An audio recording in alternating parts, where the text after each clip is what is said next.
Alright.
Okey, Assalamualaikum. Selamat malam semua. Apa khabar semua? Alhamdulillah kita berjumpa lagi malam ni di ruangan FB Live.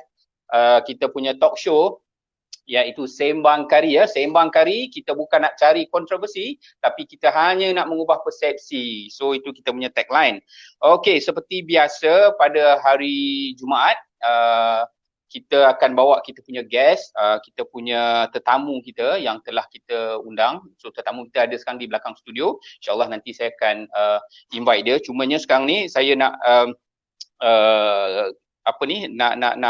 nak bagi tahu bahawasanya kita akan bersiaran kurang lebih hari ini 45 minit hingga ke 1 jam kerana kita akan mendengar perkongsian daripada guest kita iaitu Encik Akmalul Hakim ataupun Encik Hakim mengenai disease ataupun keadaan kondisi yang sedang dihadapi oleh beliau iaitu apa yang dipanggil transverse myelitis. Kita akan kupas nanti tentang transverse myelitis ni. Cumanya bagi anda yang belum mengenali saya, nama saya Asfan Nizam bin Abdul Halim ataupun saya lebih dikenali sebagai Nizam. Saya merupakan host dan juga moderator untuk Sembang Kari ini tadi. Saya sebenarnya adalah seorang fizioterapi yang bertugas di URehab Sendirian Berhad, iaitu sebuah syarikat yang mempunyai kepakaran menyediakan perkhidmatan kesihatan kepada pesakit-pesakit kami yang memerlukan bantuan di sekitar Lembah Kelang, Kuala Lumpur dan juga Selangor. Kita menyediakan perkhidmatan fizioterapi terbahagi kepada dua jenis, sama ada home rehab, bermakna tim kita akan pergi ke rumah pesakit ataupun klien kita, and then dan satu lagi adalah di klinik kami ataupun di pusat rehabilitasi kami, pusat fizioterapi kami iaitu di Bandar Seri Putra Bangi. Dan kita juga ada perkhidmatan ambulans serta perkhidmatan jururawat peribadi. Tapi malam ini saya nak bercerita mengenai Sembang Kari sendiri, iaitu mengenai sakit ataupun tetamu kita yang mengalami transverse myelitis. So sebelum saya panggil undang tetamu ni, saya nak menerangkan sedikit saja tentang transverse myelitis. So kita akan lebih faham tentang keadaan ini. Transverse myelitis ni apa-apa saja perkataan saintifik yang belakangnya ada bunyi tis-tis ni, tis-tis ni, ia bermaksud sedang berlaku pembengkakan ataupun inflammation ataupun keradangan pada sesuatu tisu. So tapi dalam transverse myelitis ni adalah keradangan yang telah berlaku pada tisu saraf sendiri, iaitu saraf tunjang itu, tisu-tisu ataupun tisu saraf yang asalnya daripada otak turun ke kita panggil kita punya spine kita ataupun tulang belakang kita, saraf tunjang kita sebelum dia pergi ke anggota-anggota yang lain. So saraf ini tadi telah berlaku pembengkakan disebabkan oleh serangan bukan oleh benda lain ataupun benda asing luar, tetapi disebabkan oleh immune system kita sendiri, iaitu autoimmune kita sendiri yang menyerang sel ataupun saraf itu sendiri. Jadi autoimun ni, fungsi autoimun ni kalau ada contohnya bakteria daripada luar, virus daripada luar, dia akan menyerang dan melawan benda asing ini tadi supaya menjadi pertahanan pada diri kita. Tetapi dalam keadaan transverse myelitis ini tuan-tuan, this autoimmune ataupun autoimmune kita sendiri berlaku keabnormalan, keganjilan yang kita tak tahu punca sebenarnya dia telah menyerang sel saraf itu sendiri. So jadi apabila sel saraf ini diserang, sel saraf kita diserang di bahagian sama ada di saraf tunjang. Tengoklah di bahagian mana. Contoh kalau spine ini gambar spine, spine kita ada daripada tengkuk sampailah ke belakang. So di bahagian dalam ini, di dalam di dalam ini sebenarnya adalah tempat laluan saraf tunjang. So saraf tunjang ni tadi di kawasan tersebut telah berlaku pembekakan. Tengoklah segmen yang mana, sama ada di bawah, di atas ataupun di tengah ini sendiri. Apabila diserang dan membengkak menyebabkan saraf tidak dapat berfungsi secara normal dan menyebabkan berlakulah benda-benda yang akan di-share oleh Encik Akmal nanti ataupun Encik Hakim ini tadi. So tanpa melengahkan masa lagi, saya nak menjemput Encik Hakim, kru kita untuk membawa Encik Hakim ke studio. Sementara itu, jika anda menonton sesi kita ini, anda boleh tolong share ke grup-grup anda, ke rakan-rakan anda yang lain supaya ramai yang akan mendapat manfaat ataupun mendengar sendiri perkongsian daripada Encik Hakim ini tadi mengenai kondisi yang beliau hadapi. So kru, saya mohon jemput Encik Hakim. Assalamualaikum warahmatullahi taala wabarakatuh. Ya, Encik Hakim. Boleh dengar saya? Waalaikumsalam warahmatullahi. Dengar. Alhamdulillah. Alhamdulillah. Ada nur di wajahmu. Sebab nampak cahaya tu macam lebih sikit yang belah kiri ni. Kan? Aduh, kena ada nur sikit tu. Patut tadi boleh lebih lampu lah ke tidak. Lebih lampu dah. Tak apa. Serinya tu ada Cik Hakim. Serinya ada. Okey. Baik Cik Hakim. Saya sebelum kita start ni, saya nak menjemput rakan-rakan kita yang sedang melihat, sama ada rakan di sebelah Encik Hakim ataupun di sebelah Sembang Kari untuk share di station ini. Buat watch party dekat bawah anda punya FB tu ada letak watch party. Anda tekan button tu, so anda boleh sebarkan kepada rakan-rakan anda yang lain untuk menonton, mendengar perkongsian daripada Encik Hakim ni sendiri tentang satu kondisi yang dipanggil transverse myelitis yang memang agak rare. Tapi sebelum tu kita jemput Encik Hakim, kenalkan diri dulu Encik Hakim. Silakan. Assalamualaikum kepada Abang Nizam dan kepada semua penonton Sembang Kari malam ni kan, and then terima kasihlah Cik Nizam sebab jemput saya untuk tetamu jemputan minggu ni untuk share lebih kurang lah kan condition yang rare lah, rare disease ni, we call it transverse myelitis ni. Dan hopefully ini pun salah satu cara untuk saya bagi tahu public ataupun rakan-rakan di Facebook, rakan-rakan dekat mungkin yang tengah tengok sekarang ni di Facebook Cik Nizam sendiri, apa itu transverse myelitis dan macam mana condition pesakit transverse myelitis ni lah. Sebab sebelum kena transverse myelitis kita tak pernah dengar. Saya sendiri sebenarnya tak pernah dengar pun penyakit transverse myelitis ni kan. Paling kuat kita dengar mungkin kanser lah, mungkin macam-macam penyakit yang lain lah. Mungkin paling teruk pun mungkin sakit buah pinggang dan kanser paru-paru dan sebagainya lah kan. Jadi sebelum tu nama saya Akmalul Hakim bin Nur Hashim, berasal daripada Rawang, Selangor. Sekarang duduk di Ampang lah, di Bukit Indah Ampang, dan bekerja di Petronas, sebuah syarikat minyak Malaysia lah kan. So di Petronas, dan saya pun tahu juga ada ramai kawan-kawan dekat Petronas pun sedang menonton ni lah kan. Sebabnya mungkin diorang pun nak tahu juga kan apa sebenarnya jadi dekat si Hakim ni kan. Kejap-kejap kan, kejap-kejap masuk hospital, kejap-kejap keluar hospital, kejap-kejap masuk hospital. Apa yang dia jadi hospital ni, jadi rumah nombor 2 dia ni. Sebab orang sebenarnya tak faham lah kan, macam tu lah lebih kurang.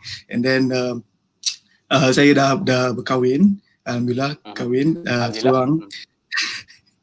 Kan sempat lagi. Sempat ya orang. Statement kena clear. Statement kita kena clear. Ini live. Ya betul. Betul. Dan ada seorang anak seorang alhamdulillah. perempuan. Ada seorang anak Ada seorang anak 5 tahun perempuan. So itulah lebih kurang sikit lah, sedikit latar belakang lah kan. Baik. Okey. Terima kasih Jakim soal intro yang sangat best. Saya part yang kahwin satu tu itu bagus tu. Diberi penekanan yang lebih. Cuma saya nak tanya sikit Cik Hakim. Dulu Cik Hakim kerja macam mana, you punya nature of job? Is it you di Malaysia ataupun travel lebih kurang macam mana? Okey, saya sebagai seorang eksekutif pemasaran lah di syarikat Petronas Chemicals Group Berhad.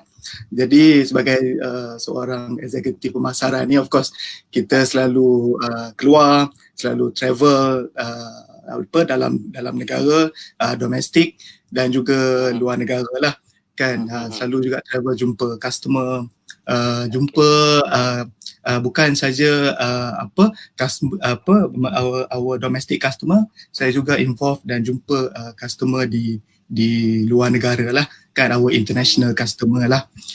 Jadinya memang ada banyak juga travel di luar negara dan juga di dalam negara lah, lebih kurang macam tu lah kan. Okey. Baik Cik Hakim. Saya nak terus pada tentang menjurus pada kondisi ni sikit. So bilakah dan bila kali pertama Cik Hakim merasa ada sesuatu yang tak kena pada tahap kesihatan, dan ada tak apa-apa tanda yang rasa macam ni macam something wrong with me lah. So anything maybe you boleh share dulu. Okey, penyakit ni mula-mulanya pada tahun 2016. Mula-mula saya mengalami demam panas lah. Satu hari tu balik daripada travelling, balik ke rumah, tiba-tiba tiba-tiba demam panas. Jadi pergilah ke emergency di hospital, and then terus di warded dekat hospital tersebut lah. And then demam panas ni memang sangat panas, 39.5 macam tu lah. Dia punya temperature very high lah kan, 39.5, 39.8 lebih kurang macam tu lah. Jadi sampai mulut pun ada ulcer, 2-3 hari mulut pecah semua lah. Tak pernah ada demam yang macam, tak pernah mengalami pun demam macam ni sebelum tu lah. Selalu demam biasa, kita makan Panadol, lepas tu tidur sekejap dan hilang kan. Tapi ni demam pada tahun 2016 tu sangat panas lah, sampai bibir pun pecah, mata pun I think seminggu tu memang berair je mata sebab panas sangat. Panas sangat. Tapi yang pelik dia, yang ulcer tu lah, sebab pecah terus, mulut semua pecah, and then nak makan pun tak boleh, nak minum pun tak boleh, and then bila minum memang sakit lah kan. Jadi 2-3 hari tu memang kurang minum, jadi dah dehydrated, jadi dia masukkan drip dan sebagainya lah. Jadi lepas demam tu, lepas seminggu lebih kurang macam 10 hari lebih kurang macam tu, dia dah surut, demam panas tu surut, and then doktor kata okey lah, dah boleh balik apa semua. Jadi kita pun balik lah kan, dia kata dah boleh balik, kita pun balik. Jadi kita balik tu, balik rumah, rehat dekat rumah. Besoknya tu daripada rumah saya di Ampang ni, saya nak balik ke rumah mak saya lah di Rawang. So selalunya macam weekend balik rumah mak lah kan, tengok ayah kan. So weekend tu balik rumah lah. Jadi dalam pada on the way balik tu tak ada rasa apa lagi. Masih driving kereta lagi macam biasa semua. Sampai di rumah di Rawang tu, tiba-tiba macam terasa macam sakit, macam lenguh kat bahagian belakang pinggang ni tau. Jadi macam lenguh kat belakang pinggang ni, macam apa yang tak kena ni kan. Duduk tak boleh, baring tak boleh, apa tak boleh ni kan, berdiri tak boleh. Jadi fikir time tu, pelik je kan. Ini sehari selepas discharge daripada hospital tu je. Oh, sehari selepas discharge terus ada simptom tu. Simptom tu. Jadi mak kata better you go balik pergi ke hospital kan, sebab baru lepas keluar tak tahu apa benda ni. Dan hari yang sama juga tu terus pergi ke hospital, pergi ke emergency hospital tu balik lah. Cakap kenapa ni? So bila dah sampai dekat hospital tu, the symptom tu lebih worse. Maksudnya terus tiba-tiba tak boleh nak, tiba-tiba kaki semua jadi tiba-tiba lemah.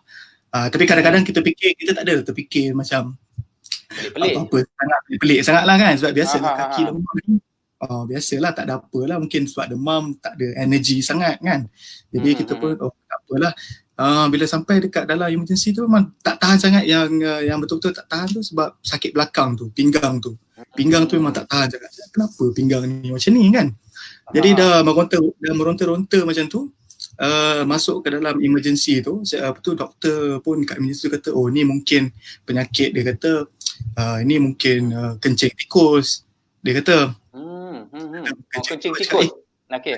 Penyakit kencing tikus. Oh alamak. Dia kata you ada pergi mandi sungai ke apa kan? Cakap bila pula mandi sungai, memang 10 hari memang duduk dekat hospital tu. Dah overseas dekat hospital nah. Kan? Faham. Jadi lepas tu terasa macam nak buang air kecil lah, macam nak buang air kecil. Jadi nak pergi ke toilet. Jadi pergi ke toilet tu tak boleh nak buang air tu. Tak boleh nak buang air tu tahu. Jadi kenapa tak boleh buang air ni? Jadi makin lama makin sakit. Yang depan pula sakit. Jadi belakang sakit, depan pun sakit juga. Depan tu maksudnya bahagian perut apa semua dan ke bawah lah. Ke bawah bladder kita ni lah. Bladder lah. Bahagian bladder jadi macam senak tau, perut macam apa je, kenapa lepas tu lepas tu dia cakap dah tak boleh tahan sangat sakit ni, jadi dia suntik satu ubat ni, tak tahu ubat apa lah time tu, tak tahulah apa benda dia bagi ubat time tu, terus pitam tidur terus time tu. Sedar dah dekat apa, sedar time tu dah dekat ward dah, dekat ward. Jadi bila saya sedar dekat ward, jadi sedar kat ward tu, tadi teringat macam nak buang air. Jadi bila nak buang air time tu, masa dekat ward tu dah terbaring dekat ward tu, nak pergilah toilet. Kita pun nak pergi toilet lah sebab nak buang air, tadi dah terfikir nak buang air tapi tak dapat. Jadi nak pergilah toilet juga. Nak pergi ke toilet tu terus tak boleh berjalan, tak boleh bergerak langsung dah. Tak terasa langsung. Terus tak rasa langsung, satu feeling yang macam susah nak explain sebenarnya kan, tapi terus tak rasa apa dah. Macam tu lah. Okey. Cik Hakim. Pada awalnya lah. Itu yang pada awalnya, maksudnya lepas kemasukan kali kedua tu, simptom yang Cik Hakim rasa tu dia rasa makin worse dan makin pelik kan.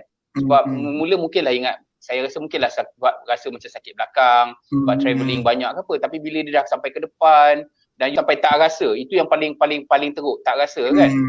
Itu yang menyebabkan you terus dekat hospital tu. Jadi the next apa yang doktor buat? Okay, the next lepas tak rasa tu, kita pun dah confused. Keadaan tiba-tiba jadi macam panik lah.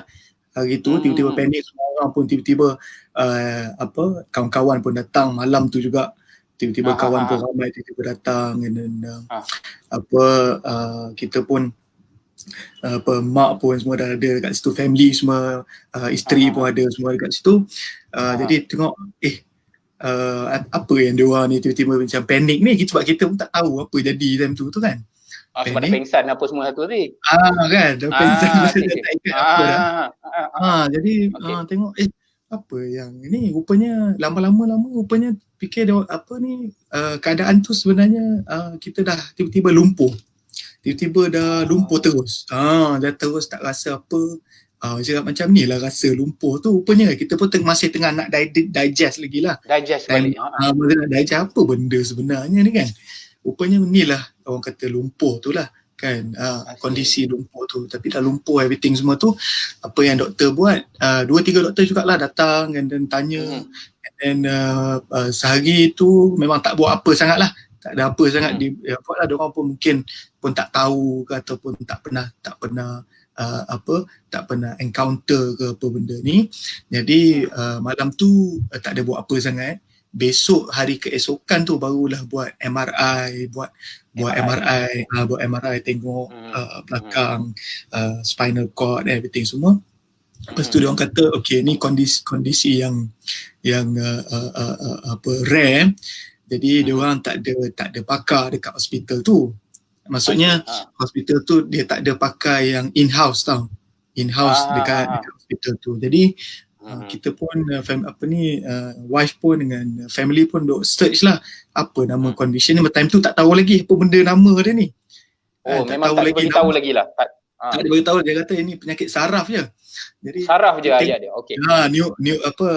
Kena cari hospital yang ada neurologist. Jadi dia orang pun cari neurologist pakar saraf kan. Ya, jadi cari hospital, jadi jumpalah satu hospital ni. Jadi saya pun lepas rasa lebih kurang dalam seminggu jugalah, seminggu lebih sikit lah duduk kat hospital tu, tak ada buat apa, just buat MRI, tiga kali MRI kat hospital tu, buat MRI, duduk, tak ada makan ubat apa, just confused, semua orang pun confused at that time. And then yang kita tahu kita lumpuh je at that time, lumpuh je. Lepas tu selepas dalam seminggu lebih sikit macam tu, ada jumpa hospital yang ada neurologist, in-house neurologist, jadi minta transfer terus ke hospital tu. Transfer lah ke hospital tersebut. Di KL hospital tu. Jadi disebabkan dah ditransfer ke hospital tu dan jumpa pakar neuro kat hospital tu, neurologist ataupun doktor neuro tu, teruslah dia tahu apa condition tu, terus dia treat condition tu pada waktu tu juga. Maksudnya tak payah buat diagnose terus, maksudnya tak payah buat diagnosis apa, tak payah buat MRI lagi apa benda semua, terus buat treatment dekat situ. Terus baru boleh treatment tu dengan secara cepatnya dapat membantulah proses pemulihan tu. Tapi cerita dia bila terus transfer kat hospital tu baru tahu apa penyakit ni, iaitu transverse myelitis ni, dan terus treatment dekat hospital tu lah. So kalau saya boleh potong kejap Cik Hakim, bermaksud dekat hospital yang sebelum ditransfer tu tadi, MRI dah dilakukan. MRI ni adalah satu prosedur yang dibuat, magnetic imaging resonance, maksud dia untuk melihat keadaan tulang belakang. Sebab kalau X-ray nampak tulang, MRI ni dia nampak semua tisu-tisu dan juga di bahagian belakang, terutamanya di bahagian saraf tunjang. So daripada situlah report tu dibagi ke hospital yang kedua ni, dan terus dia neurologist tu rule out this is transverse myelitis dan rawatan dibuat. Betul. Terus dengan secara cepatnya. Jadi pada waktu tu kita pun fikir kenapa macam rawatan ni macam kat hospital ni tiba-tiba cepat je, terus je kan. Rupanya kondisi transverse myelitis ni memerlukan treatment yang sangat cepat. Kalau kita delay treatment, dia akan bertambah teruk dan tak boleh nak recover lah. Terus tak boleh recover. Ada yang jenis patient yang tak recover langsung. Because lambat tadi. Because lambat, sangat-sangat lambat, jadi dia terus tak boleh recover. Jadi alhamdulillah disebabkan transfer ke hospital tersebut tu dan jumpa doktor neurologi tu, dan alhamdulillah boleh adalah peluang untuk recover tu. Maksudnya tadi yang rasa macam kebas, lumpuh tu tadi, dan perlahan-lahan you dapat balik power, kekuatan kaki dengan tangan, ataupun macam mana dalam masa berapa lama selepas tu? Pada awal tu memang tak ada rasa langsung. Kebas ni tak ada rasa langsung. Maksudnya kalau kebas ni kita tahu dia kebas. Kan kita maksudnya kita dapat rasa, macam mana nak cakap kita dapat tahu yang okey, bahagian badan kita ni terasa kebas. Tapi waktu lumpuh tu dia tak rasa apa langsung. Dia tak ada rasa apa. Jadi bila orang pegang, sentuh ke apa, memang tak ada rasa. Tak tahu. Tak ada rasa langsung. Tak ada rasa langsung. Jadi bila dia jadi macam tu, dia tak ada rasa langsung. Jadi lepas treatment di second hospital ni, treatment dekat hospital ni, selepas minggu macam tu treatment ni, barulah kebas tu, rasa kebas tu datang. Kebas tu baru dia datang. Kebas tu baru dia datang selepas seminggu lebih sikit lah. Kebas tu datang. Itu pun pelan-pelan dia datang lah. Mana dia bagaimana? Di bahagian kaki luka ke tangan ke? Di bahagian kaki, tangan masa tu pun dah lemah, tapi masih ada sensation ataupun masih ada rasa. Masih ada rasa. Tapi yang bahagian kaki tu lah yang memang tak ada rasa langsung. Tiba-tiba lepas treatment tu baru datang balik rasa kebas tu. So rasa kebas tu datang lepas daripada mula kena tu lebih kurang dekat sebulan jugalah. Sebulan lebih jugalah baru dapat rasa kebas tu balik. baru dapat rasa kebas tu. Itu dari segi sudut rasa. Macam mana pula sudut pergerakan? Maksudnya Cik Hakim kata tadi tangan boleh bergerak, kaki boleh bergerak ke atau langsung tak boleh bergerak? Ataupun ada langsung kemungkinan? rasa sebulan tu memang tak ada rasa langsung. Lepas tu baru dapat rasa kebas tu. Ni gerak pergerakan tu tak ada lagi. Tak ada lagi. Tak ada lagi. Baru rasa je ni. Baru rasa tu. Subhanallah. So bermakna Cik Hakim ni memang orang lain perlu bantu untuk uruskan. Maksudnya keluarga, kalau di hospital nurse apa semua bantu. Memang terbaring macam tu je lah. Terbaring je. Terbaring je memang kalau pada mula-mula tu memang baring dekat atas katil je. And then daripada segi buang air kecil ni semua memang gunakan catheter ataupun gunakan tube lah kita tube. Memang gunakan tube, masukkan tube ke dalam tu sebab kita tak dapat nak kontrol lah, tak dapat nak kontrol langsung. Masukkan tube tu pun tak ada rasa apa, tak ada rasa sakit ke apa, rasa langsung tak ada lah. Maksudnya masa tu nak buang air kecil pun pakai tube. Kalau nak buang air besar memang you pakai pampers ke solat ke macam mana ke? Buang air besar ni ada beberapa insiden yang yang kadang-kadang kita fikir bukan semua orang lalu lah. Kadang-kadang kita kalau boleh pada usia saya ni, saya rasa saya mungkin usia ialah 30-an kan, awal 30-an. Jadi pada waktu tu awal 30-an, jadi saya tak fikir orang lalu lah situasi yang saya lalu ni lah pada usia tu. Mungkin kalau kata orang tua tu mungkin ada lah kan, orang tua dah 70-an yang mungkin terlantar, mungkin dia lalu kondisi tu. Tapi pada orang muda kan, jadi tak ramai yang lalu lah, tak ramai yang lalu kondisi yang macam ni. Bila kita cakap pasal bowel movement ni ataupun buang air besar ni, di atas katil tu tak ramai orang lalu lah. Jadi nak buang air ni, jadi sebab kita tak rasa benda tu, jadi kita tak boleh nak kontrol, jadi kita tak rasa. Kalau macam buang air kecil ni kita ada tube kan, tube. Betul, nampak lah. Kita nampak lah tube tu boleh lah mengalirkan air tu dan sebagainya. Kita nampak ada bag air kencing tu dan tube tu kita nampak lah. Tapi kalau buang air besar ni, kadang-kadang kita duk fikir macam mana nak buang air besar sebab kita tak rasa kan. Jadi buang air besar pun perlu bantuan daripada orang lain, nurse, family members kan, perlukan bantuan, perlu dikeluarkan secara manual. Secara manual lah. Kita boleh imagine lah. Kita harap penonton boleh imagine lah. Boleh imagine lah. Dia punya kesukaran. This is no joke, bukan main-main. Ya Allah. Tapi dia keluarkan secara manual. Jadi itu adalah satu pengalaman yang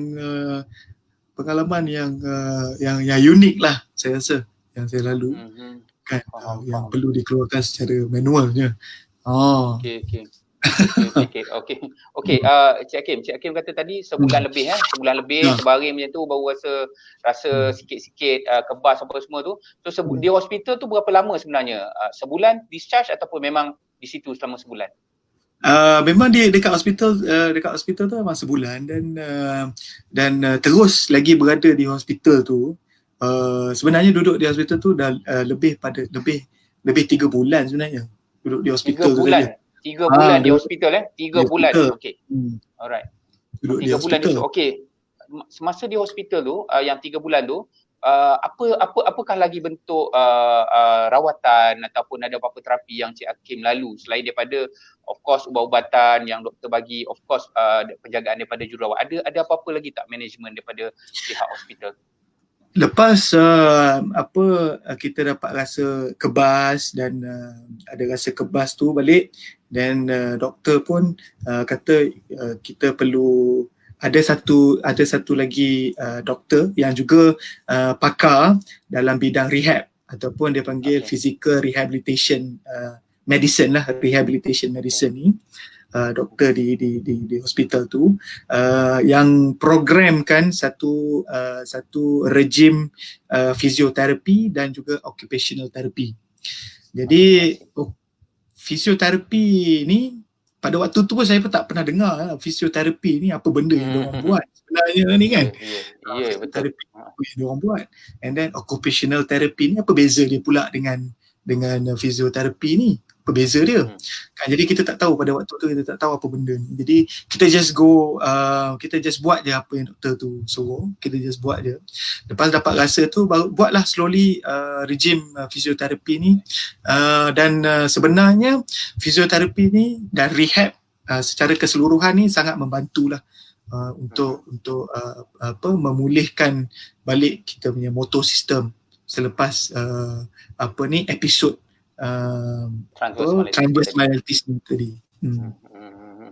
So, jadi regime tu saya rasa Tuan Nizam lebih mengetahui lah kan.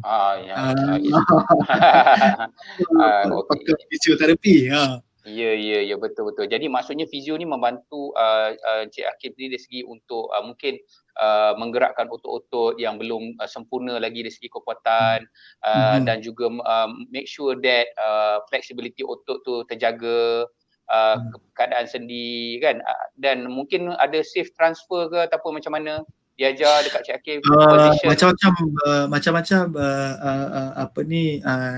cara ataupun regime exercise yang saya ikut lah kan, yang telah diprogramkan oleh fisioterapi tu. Dan terima kasih jugalah kepada fisioterapi saya dekat hospital tersebut lah, sangat banyak membantu saya. Kalau tidak tak tahulah macam mana kan sekarang ni kan. Rupa-rupanya badan kita ni, yang satu saya belajar, badan kita ni, otot-otot di badan kita ni, kalau dia tidak bergerak lebih pada katakan lebih pada seminggu, otot-otot kita ni dia akan deteriorate, maksudnya dia akan tiba-tiba dia akan jadi semakin lembik, semakin lemah rupa-rupanya kalau kita tak gerakkan otot kita ni. Kadang-kadang kita tak tahu kan, kita duduk je kan, kita tak buat exercise kan, kadang-kadang kita tak tahu benda ni. Tapi bila otot tu memang tak berfungsi langsung lebih pada seminggu, dia akan deteriorate, terus tak boleh nak guna, terus dia akan jadi lemah lah. Jadi bayangkan saya dah terlantar tu lebih sebulan lebih tu, tak gerakkan langsung otot ni semua. I see. Bayangkan macam mana nak carry badan tu, keadaan tu, nak angkat kaki tu sendiri pun dah tak boleh. Bukan nak angkat, maksudnya kaki tu memang tak boleh nak angkat lah kan. Tangan nak angkat kaki tu pun tak boleh. Pun tak ada tenaga. Ya Allah. Okey. Cik Hakim bermaksud dekat sini, sepanjang di hospital, let's say yang selepas sebulan, 2 bulan atau 3 bulan, mana Cik Hakim ni selain daripada dikati, di kerusi roda lah Cik Hakim selalu duduk, mana tak boleh bergerak kan. Betul. Yang untuk bergerak tu pada awalnya dia gunakan yang dia panggil hoist tu, dia macam papan, bukan papan, maksudnya tilam yang boleh bergerak tu lah, maksudnya kita baring, lepas tu kita ripple mattress, tilam yang ada angin tu. Tilam yang ada angin tu. And then bila dah boleh kuat sikit pinggang ni nak duduk, barulah duduk di kursi roda. Jadi waktu tu barulah duduk di kursi roda, dan terus berkursi roda je lah sepanjang tempoh nak recover tu. 3 bulan nak recover tu. Sebenarnya lebih lah untuk duduk di kursi roda tu, tapi di hospital tu 3 bulan lebih tu memang duduk di kursi roda saja. Memang tak boleh berjalan. Dalam 3 bulan, tempoh 3 bulan tu Cik Hakim, kalau Cik Hakim boleh bagi percentage, agak-agaknya kekuatan yang Cik Hakim dah dapat balik selepas 3 bulan rawatan tu, berapa persen agaknya daripada yang berbanding asal? Daripada awal kena tu 3 bulan tu bolehlah dikirakan dapat balik lebih kurang dalam 50% sahaja. Subhanallah. Okey Cik Hakim, saya nak sentuh lagi. So lepas 3 bulan maknanya Cik Hakim discharge lah kan? Keluar daripada hospital. Tapi masih lagi menjalani rawatan lah. Menjalani rawatan, hari-hari datang ke hospital, buat fisioterapi, regime dan sebagainya lah. Makan ubat. Macam tu lah, ubat tu memang tak putus. Ubat memang tak putus. Memang tak putus, dia berterusan kan. Okey, saya nak tanya pula. Okey, ini tentang cabaran lah Cik Hakim. You seorang yang berkejaya di sebuah syarikat yang kita kata memang ternama di Malaysia ni, oil and gas, antara terkukuh bukan saja di Malaysia, di dunia lah orang kenal. Tetapi bila you dah 3 bulan tak bekerja and then kekuatan baru 50%, macam mana you nak tempuh you punya cabaran? Dari segi mungkin dari sudut personal, keluarga, career, apa you rasa Cik Hakim? I mean anak kecil lagi 5 tahun and then you ada parents, you ada wife dekat rumah you dan orang kena bantu you. So apa perasaan you? Apa cabaran you? Pada waktu tu anak baru berapa bulan je, 4 bulan lebih je. Pada waktu first time kena baru 4 bulan lebih je anak waktu tu. Jadi dia memang baby je time tu. Faham. Jadi pada awal tu kita tak ada fikir, tak ada rasa apa sangat lah sebenarnya, kita rasa kosong lah, betul-betul kosong. Jadi apa benda ya waktu kita lalu masa awal-awal tu kita rasa macam nak kata terima keadaan tu pun tak juga, tapi macam redha lah. Pada waktu tu kita dah redha dah lah kan. Tapi lepas tu kita dapat kekuatan, kita cakap sebenarnya ada hikmah di sebalik semua benda ni yang terjadi ni, ada hikmah di sebaliknya. Dan betul lah memang susah nak balik semula ke pejabat balik, nak jumpa balik rakan-rakan pejabat, terutama nak buat balik kerja kan, macam mana lepas ni duk fikirkan macam mana takkan nak pergi office pakai kursi roda kan, takkan nak pergi office pakai kursi roda ni kan. Kita duk fikir macam tu lah, tapi kita kena positif je lah. Saya positif je lah, saya buat je apa yang patut saya buat kan, dan be very positif je lah. Kalau tidak, kalau kita asyik negatif je, layan negativity tu langsung tak boleh nak jadi apa lah kan.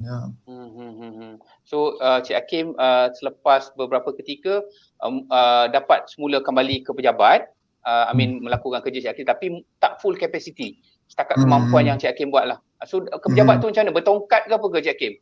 Pada awal tu pada 2016 tu, lepas 6 bulan lebih, dekat setengah tahun macam tu rehab, and then masih belum dapat lagi 100% punya keboleh upayaan tu, belum dapat lagi 100%. Pada waktu tu pun baru 70%, 80%. Jadi saya decide untuk pergi kerja jugalah, untuk pergi ke office juga.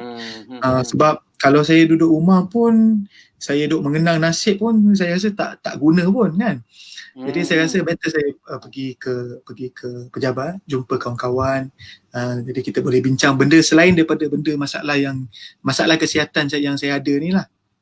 Saya bincang selain daripada distract pemikiran ni daripada fikir masalah yang saya, condition yang saya ada. Jadi lebih baik jumpa kawan-kawan, buat sesuatu lah, daripada tak buat sesuatu tu lagi teruk lah. Faham. Cik Hakim, Cik Hakim kata 70%, bermakna masa bekerja tu, waktu Cik Hakim bekerja tu, ada beberapa kesukaran lain selain daripada Cik Hakim susah nak berjalan, bergerak-gerakan. Maaf kalau saya boleh sentuh, bagaimana pula dengan, tadi you ada cerita tentang tak boleh kawal you punya sistem pembuangan. So dekat office ni macam mana keadaan you? How is it sangat sukar? Bukan you sentiasa bergerak? How is it? Ini secara live ni lah kan, dengan Sembang Kari ni nak cerita kondisi ni mungkin tak pernah cerita dengan orang lain sebelum ni. Mungkin kawan-kawan yang terdekat, family dan kawan-kawan yang terdekat je mungkin tahu kondisi saya sebenarnya. Tapi lepas kena yang first time kena tu pada 2016 tu, memang dia slowly recover. Tapi bladder dengan bowel movement memang tak recover 100%, tak boleh recover langsung.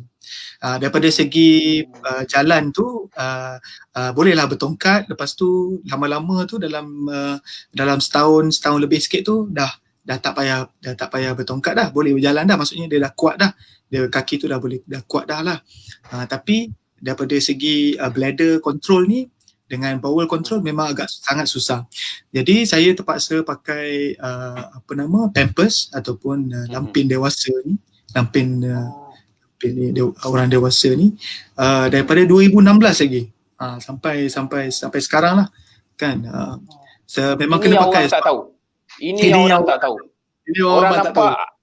Hakim macam so strong, you dah fight jalan normal, tapi sebenarnya ada sisi lain yang orang tak tahu yang you share secara eksklusif dekat Sembang Kari, betul? Ini secara eksklusif lah. Kita nak bagi tahu secara keseluruhan kondisi ni memang sangat serius sebenarnya. Once you ada penyakit ataupun once you ada penyakit saraf ni, transverse myelitis ataupun penyakit-penyakit saraf yang lain ni, you takkan dapat balik 100% macam badan you yang sebelumnya. Macam sebelum you kena penyakit saraf ni, you takkan dapat 100% macam tu. So dia mesti akan ada function ataupun fungsi badan yang you takkan boleh dapat balik. Ya, takkan dapat. Okey, Cik Hakim. Okey, setelah beberapa ketika anda Cik Hakim rasa sedikit pulih, dah pulih 70%, 80%, tapi bawel tu tak dapat. Cuma saya nak share dekat audience sebenarnya transverse myelitis ni, di antara ini ada banyaklah jurnal ke buku ada letak. Dalam 100,000 orang yang akan kena mungkin 1 atau 2 orang. Betapa rarenya benda ni dan begitu serius, even kadang-kadang orang tak sure pun macam mana benda ni berlaku. So ini bukan sesuatu benda yang biasa, memang sangat sukar dan bukan semua orang boleh lalu. Okey, balik pada Cik Hakim. Lepas rasa dah macam recover sikit, saya difahamkan ada berlaku relapse, Cik Hakim. Mungkin boleh share. Apa yang berlaku sekarang? Lepas episod yang pertama 2016 tu, kita cuba nak recover and then dapat balik berjalan balik dan sebagainya. Dah kerja balik macam biasa, dapat balik semangat tu, jumpa balik kawan-kawan, especially kawan-kawan di pejabat kan, dapat balik semangat tu. Tiba-tiba pada tahun 2017 relapse sekali lagi. Maksudnya penyakit ni datang balik, aktif balik. So dia jadi bila aktif balik, saya kaki terus lemah balik, tangan lemah balik, dan kondisi yang baru ni yang episod yang kedua ni, dia efek pada penglihatan pula. Dia efek pada penglihatan. Maksudnya penglihatan saya tu tiba-tiba jadi kabur, dan dia jadi macam double vision. Dia macam ada boleh nampak dua objek. Kita nampak kita nampak macam ada 2 objek kat depan kita. Orang tu satu je tapi kita nampak dia macam ada bayang-bayang dekat tepi tu. So kondisi yang baru ni dipanggil NMOSD ataupun Neuromyelitis Optica Spectrum Disorder, ataupun dia lebih keradangan dekat saraf tu, dia attack lebih kepada saraf di bahagian yang kontrol bahagian mata. Penglihatan. Penglihatan. Jadi pada waktu tu memang itu dah second episode lah. Jadi masuk balik lah ke hospital, duduk balik dekat hospital, 2 bulan balik duduk kat hospital sebab dia dah terus dia memang rapid. Dia punya simptom ni dia bukan 1-2 minggu dia nak dapat simptom dia simptom dia memang sehari, 24 jam punya simptom terus dia akan lemah. Sangat sudden. Dia cepat, terus attack. Yes, terus attack. So dia adakah you rasa makin teruk, Cik Hakim, ataupun how is it compared to yang pertama? Keadaan yang episod yang kedua tu pada tahun 2007 tu, keadaan dia lebih terkawal. Maksudnya saya dah mental saya dah macam ready sikit lah kan, dah ready sikit untuk terima benda ni. Kita dah tahu kita ada penyakit ni, ya memang tak ada ubat dia, tak ada penawar dia, tapi ada treatment. Jadi saya fikir ada treatment. Jadi saya dah tahu kat mana nak cari treatment tu, jadi masuk balik ke hospital dan buat balik treatment tu, buat balik treatment yang sama, regime yang sama, buat sekali lagi. Lalu balik. Dah 2-3 bulan juga di hospital dan episod yang sama juga, baru dia nak recover, kena lagi, dia hit lagi sekali, kena lagi. Jadi sama juga, bladder tak boleh control, bowel tak boleh control balik, kaki lemah balik, mata tak boleh nak ni, dan itulah episod yang kedua tu lah. So lepas episod kedua ada episod lain tak yang sekarang? Yang lepas episod kedua tu recover macam biasa juga. Sebab benda ni dah jadi macam biasa pula pada saya lah kan. Masuk pada siapa? kan, masuk balik buat makan ubat balik dan sebagainya. Lepas tu saya ingat saya dah okey dah lah, saya ingat saya dah recover. Lepas tu balik semula ke pejabat, buat macam biasa, kerja macam biasa. Lepas tu pada tahun 2018 tak ada relapse. Jadi syukurlah, mungkin tak ada, mungkin dia tak relapse, dah habis lah cerita ni kan. Kita dah boleh concentrate dengan career, kerja, dengan keluarga, anak pula makin membesar kan. Dia nak sekolah, dia pun nak sekolah juga, apa semua kan, baru nak start hantar sekolah sebagainya. Lepas tu 2019 Disember saya di pejabat tu. Yang ini pun saya nak share jugalah, sebab sebelum saya kena attack yang ketiga ni, saya kena demam panas juga. Saya didiagnose ada influenza A pada waktu tu lah, pada bulan 12 tu, tahun lepas. Pada awal bulan 12 tahun lepas tu saya dapat influenza A daripada berjangkit daripada rakan di pejabat juga. Berjangkit pada rakan di pejabat juga. Sebab jadi immune system dah rendah, sebabkan medication yang you makan, sebab dia kena suppress you punya immune system, kalau tidak dia akan attack lagi. So bila kata ada kawan je, you memang senang untuk kena.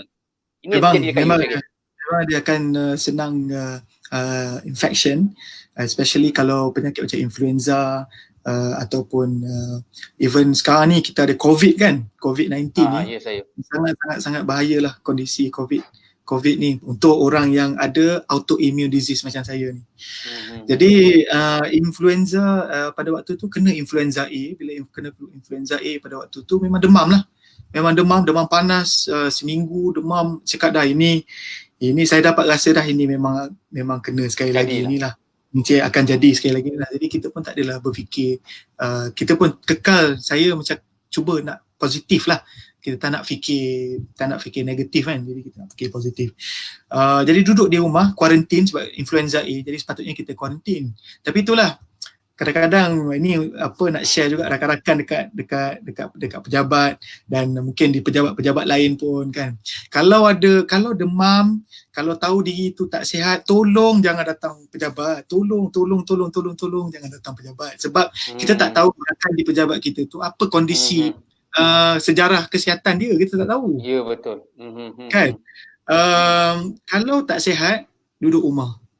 Jadi sekarang ni kalau kita berada di zaman MCO yang baru-baru ni kan, semua boleh work from home. Jadi rasanya lepas ni mungkin tak ada alasan lah untuk tidak work from home dah. Tak adalah nak pergi juga ke pejabat. Jadi boleh ada option untuk masih boleh bekerja. Kalau nak sangat bekerja kan, terlalu committed dengan kerja dia, walaupun sakit nak bekerja juga, jadi bekerjalah di rumah. Janganlah datang ke office, sebab boleh spreadkan penyakit ni. Sebab dia tak tahu, kita tak tahu rakan-rakan kita dekat pejabat tu yang ada kondisi yang berbahaya macam ni. Jadi lepas Okey, Cik Hakim, lepas dah kata influenza A, dah start demam tu, then you pun dah tahu macam you mungkin kena lagi, relapse lagi transverse myelitis ni lah. So maksudnya adakah keadaan makin buruk, dan adakah dia punya rawatan tu dah berubah? You kena pergi rawatan yang lebih ekstrim ataupun lebih advance untuk tackle the third time ni. Jadi lepas demam tu, saya kuarantin diri saya di rumah, seminggu kuarantin di rumah. Jadi pada minggu yang kedua tu, saya nak balik ke pejabat lah, nak start balik bekerja. Saya dah fikir dah, ini harap-harap tak jadi lagi lah, tapi kita dah tahu dah ini mungkin akan datang balik. Jadi hari yang saya rasa hari yang pertama nak pergi ke pejabat lepas demam seminggu lebih ataupun dekat 2 minggu kuarantin di rumah tu, hari pertama nak pergi ke pejabat tu, saya tengah bawa kereta nak pergi ke pejabat di KLCC. Terus kaki terus semua tak boleh nak rasa dah, maksudnya tak boleh nak bergerak dah. Dia sekali lagi dia jadi macam tu, jadi terlalu sudden. Pada waktu yang bayangkan time tu tengah bawa kereta tu, tengah bawa kereta nak pergi kan, tengah bawa kereta tu. Jadi memang dah tak boleh nak ni, macam kita dah dapat rasa macam kebas tu dah datang balik tiba-tiba lemah. Cakap time tu tak boleh jadi macam ni, jadi saya terus pergi ke hospital dan terus pergi ke emergency, terus cakap dengan ni dengan emergency tu saya cakap saya perlukan doktor saya sekarang sebab kita dah tahu. Jadi bila keadaan tu datang balik, dia hit saya balik, transverse myelitis tu datang balik, terus lemah balik kaki, tangan semua, mata semua terus kabur balik semua. Doktor cadangkan untuk buat rawatan yang lebih ekstrim ataupun lebih apa orang kata lebih ekstrim lah, advance lagi. So dia cadangkan untuk buat satu rawatan yang dipanggil plasma exchange ataupun tukar plasma darah lah. Plasma darah. Jadi darah kita ni dikeluarkan dan masuk ke satu mesin dialisis, macam mesin dialisis buah pinggang tu. Masuk mesin dialisis tu dan digantikan albumin ataupun immune system yang baru dan masuk balik ke dalam badan. Jadi kena buat dalam badan. Jadi kena buat macam satu lubang lah. Maksudnya macam line lah. Di tengkuk. Di tengkuk. Subhanallah. Di saraf yang besar kan, di saraf dia besar sikit sebab nak cover pressure darah tu yang kuat. Jadi perlukan urat yang besar lah. Jadi buatlah plasma exchange tu di sini dan keluar darah. Dan time tu saya waktu yang kali ketiga ni memang motivasi memang sangat rendah lah.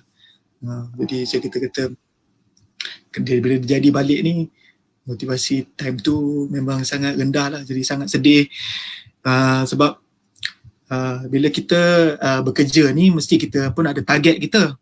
Kita dah bekerja dalam dalam corporate ni, kita ada target kita. Jadi kita dah momentum kerja tu ataupun momentum kita bekerja tu kita dah apa orang kata kita dah laju. Kita nak cuba nak ikut kawan-kawan kita balik sebab kita dah banyak ketinggalan dah ni. Banyak ketinggalan dah. Kita banyak duduk kat hospital lebih pada buat rawatan, mengamalkan ubat lagi dengan ada macam-macam kekurangan. Maksudnya daripada segi macam itulah bowel movement, macam susah nak buang air dan sebagainya, and then kaki jadi suka nak berjalan, bergerak. Jadi kita buat masih macam normal juga, tapi sebenarnya saya kena accept yang benda ni tak normal. Saya ni tak normal lah. Jadi time tu memang motivasi tu sangat rendah bila lagi satu bila tengok dalam bilik dialisis tu, bila kita tengok dalam bilik dialisis tu kita tengok orang-orang yang dekat situ yang buat dialisis cuci darah ni kan, buah pinggang ni, dan baru kita tahulah kan 6 jam, 7 jam, 2 hari sekali duduk dekat situ, macam mana perasaan dia kan. Kita rasa macam takkanlah saya ada kat sini ni kan. Macam tak percaya kan. Macam tak percaya lah. Macam tak percaya. Ya. Macam tu. Jadi yang itu satu antara ekstrim pendekatan yang lebih ekstrim doktor neurologis ambil untuk lakukan. Dan lepas ni fisioterapi dan occupational therapy still going on, still perlu buat sebab yang itu adalah sangat essential untuk kuatkan balik kaki, untuk kuatkan balik otot muscle untuk bergerak, untuk sujud, especially untuk macam kita nak buat pergerakan sembahyang kan, kita nak rukuk, kita nak sujud jadi susah, memang tak boleh. Jadi bila dengan fisioterapi barulah boleh buat balik, mudahkanlah cara dia, ada method dia. Bila orang yang lalu ni dia tahu dia sebenarnya ada method yang fisioterapi ni very specific untuk setiap penyakit ni lah sebenarnya. Dan itu belum lagi pain medication, sebab bila kita ada kondisi ni salah satu condition yang kita tahu, ciri-ciri yang kita tahu kita boleh recover adalah perasaan sakit tu. Bila kaki kita ada rasa sakit, spasm, bila kita tidur kaki tu boleh bergerak sendiri Dia macam bergetar sendiri. Bergetar sendiri. Bergetar sendiri, dia boleh bergetar sendiri. Kadang saya nak tidur, kaki tu bergetar sendiri. Cakap, apa yang bergetar ni kan? Rupanya kaki tu bergetar sendiri. Jadi ada kena makan, kita tak boleh kontrol, dia out of our control. Jadi kita tak boleh nak kontrol pergerakan-pergerakan ni. Jadi adalah ubat-ubat yang tertentu yang perlu di-maintain, perlu dimakan pagi, tengah hari, malam. Banyaklah ubat pain medication ni. You perlu ambil tambah dengan fisioterapi lagi untuk mengawal sakit ni tadi. Kejang tuan-tuan, kita kena kejang simpul mengkarung pun boleh menangis.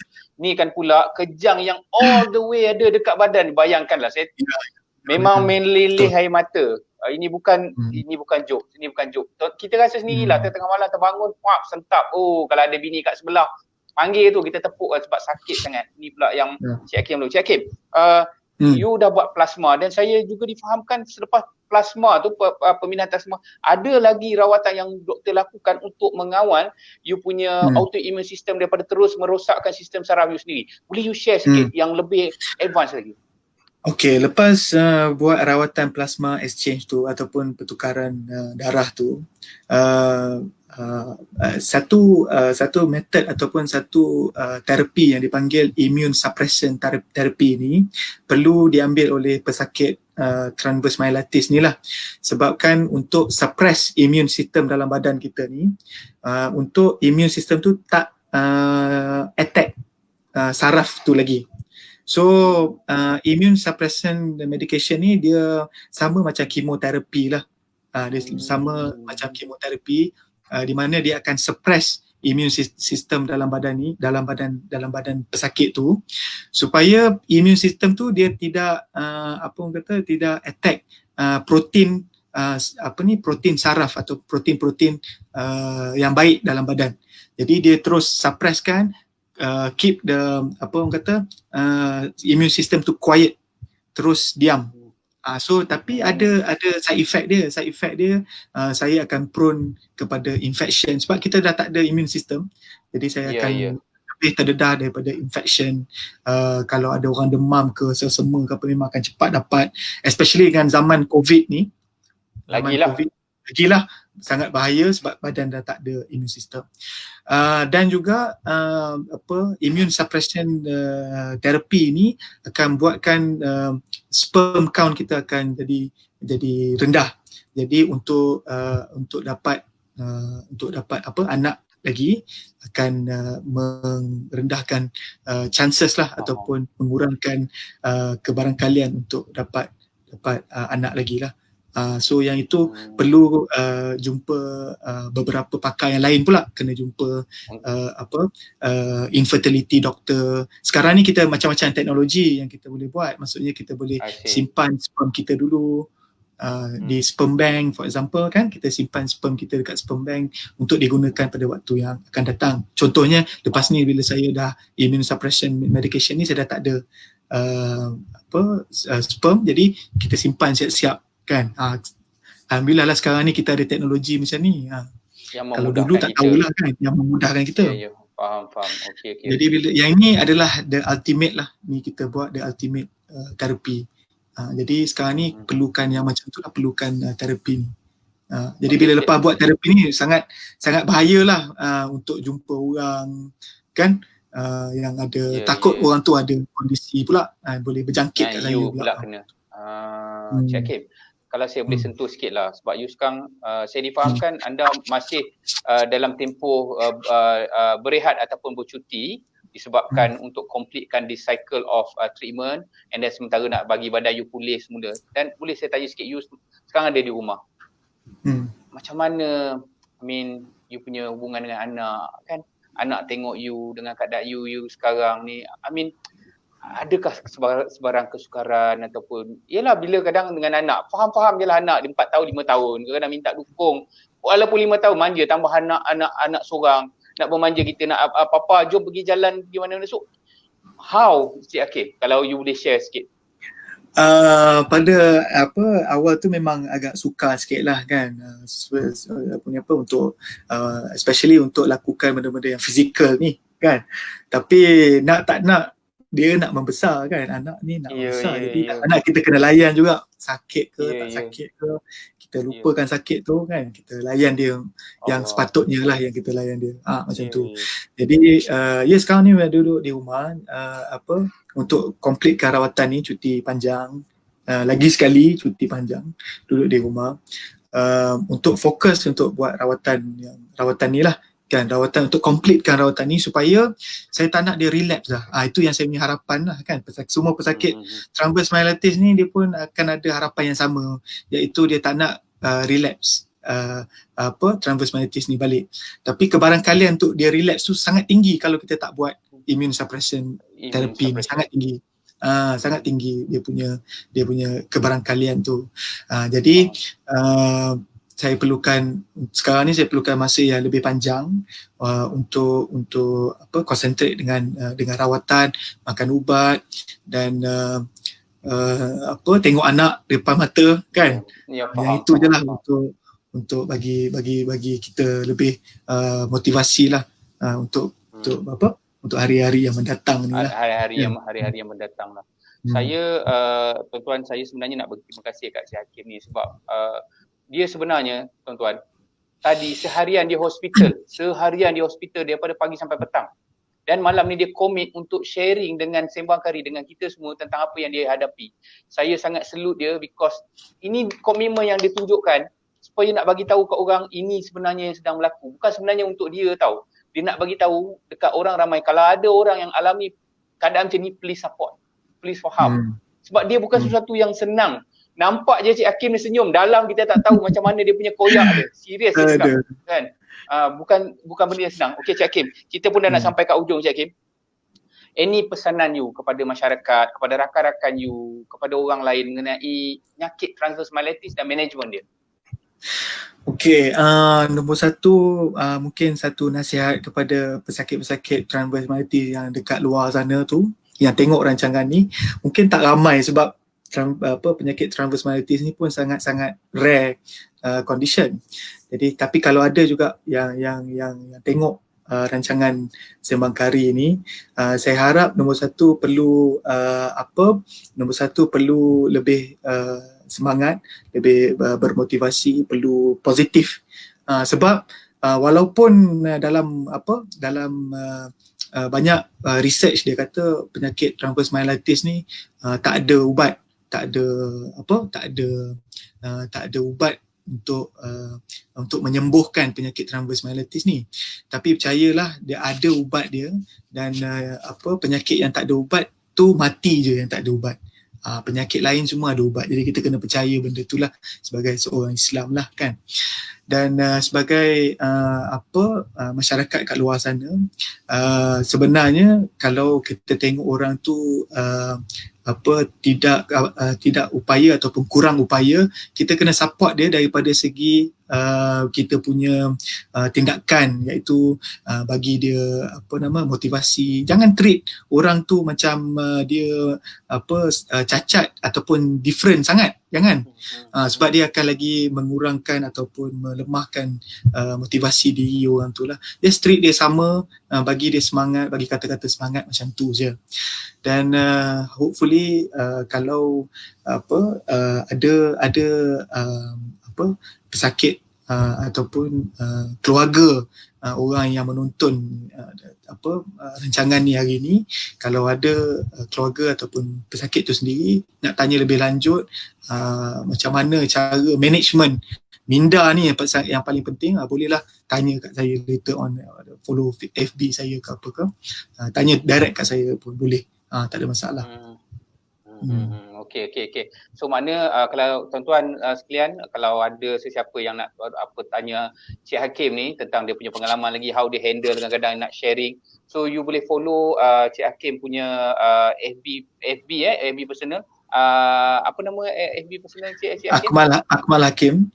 Akmal Hakim ya. Akmal Hakim. Nanti insyaAllah kita akan upkan dalam ni. So anda boleh PM Cik Hakim ni. Cik Hakim ni bukan setakat pengalamannya tau. Sebab dia ni kita dah tahu dia memang ada kepakaran dia sendiri in term of marketing apa semua. Ini dulu dia memang salah seorang lecturer, tak silap saya, dia ada mengajar dekat certain people untuk education part and then pengalaman dia. So I mean macam Cik Hakim cakap tadi, kita treat dia orang as a normal person, bukannya macam orang yang disabled. Di samping tu kita kena ada perasaan respect. Jangan bila orang macam ni, tak ada apa, nampak macam okey. Tapi kita nampak dia okey, rupa-rupanya di dalam tu rupanya dia ada masalah. Tak boleh nak kawal kencing, tak boleh nak kawal buang air besar. Nampak bunyi macam simple but it's not. Ini tambah cerita lelaki tau. Bukan lelaki. Umur 30-an, you just imagine. So sekali lagi Cik Hakim, saya daripada Sembang Kari nak mengucapkan terima kasih banyak-banyak kepada Cik Hakim kerana secara eksklusif share, dan saya dan tim mendoakan Cik Hakim cepat sembuh, dipermudahkan urusan, dimurahkan rezeki. Cik Hakim, terima kasih sekali lagi Cik Hakim. Nanti kita jumpa kemudian insya-Allah. Assalamualaikum Cik Hakim. Terima kasih. Waalaikumsalam warahmatullahi. Okey, alhamdulillah kita dah ke hujung rancangan kita dengan Cik Hakim tadi telah berkongsi pengalaman. Bukan senang tuan-tuan. Ini secara eksklusif. Dia tak tahu, saya dia tak pernah cerita secara umum macam ni lagi. Alhamdulillah dia sanggup berkongsi di ruangan Sembang Kari untuk memberi kesedaran sebenarnya kepada masyarakat tentang apa yang dihadapi tentang rare disease ni. Dan disease ni bukan disease main-main tau. Sebab dia melibatkan saraf kita sendiri yang menyerang badan, dan dia sebenarnya tak ada specific medication ataupun cure untuk you bagi dekat keadaan transverse myelitis ni. Dia hanya treat symptom, and then untuk rawatan lain macam Cik Hakim cerita tadi, plasma transfusion, you buat seolah-olah macam kemoterapi untuk suppress you punya immune system daripada terus relapse ataupun merosakkan lagi sistem saraf dia. So saya minta kita sama-sama doakan kesembuhan dan kekuatan Cik Hakim dan juga pesakit-pesakit lain yang mengalami masalah saraf ataupun transverse myelitis ini. So itu saja daripada Sembang Kari minggu ini. Kita akan jumpa lagi minggu depan, insya-Allah hari Isnin pukul 9 malam dengan topik-topik seterusnya. So bagi sesiapa yang nak menghubungi saya, mungkin lepas ni nak tag saya untuk bertanya tentang contohnya rawatan fizioterapi bagi pesakit transverse myelitis, ataupun untuk berhubungan Cik Hakim untuk bertanya dengan lebih lanjut, anda boleh hubungi nombor saya yang tertera di skrin ni nanti. InsyaAllah saya dan tim akan cuba bantu anda untuk kita lebih faham tentang apa yang berlaku dekat persekitaran kita. Jadi anda juga boleh follow kami follow kami di IG, Instagram, dan juga kita dah ada kita punya YouTube channel. InsyaAllah tim kita nanti akan paparkan Instagram Sembang Kari. Instagram dia nama pun Sembang Kari. Anda boleh start follow kita dekat situ, and then dekat YouTube channel pun Sembang Kari, tak silap saya. Nanti kita akan upload video-video, gambar-gambar tertentu, maklumat-maklumat tertentu tentang topik yang kita bicarakan ataupun yang telah kita buat. Itu saja daripada Sembang Kari. Ampun dan maaf daripada saya dan tim jika ada kesalahan, kesilapan yang kami lakukan ataupun salah sampai. Again, Sembang Kari kita bukan nak buat kontroversi, kita just nak ubah persepsi kepada suatu isu yang kita bicarakan. Terima kasih. Assalamualaikum. #saya Encik Fizio. Terima kasih.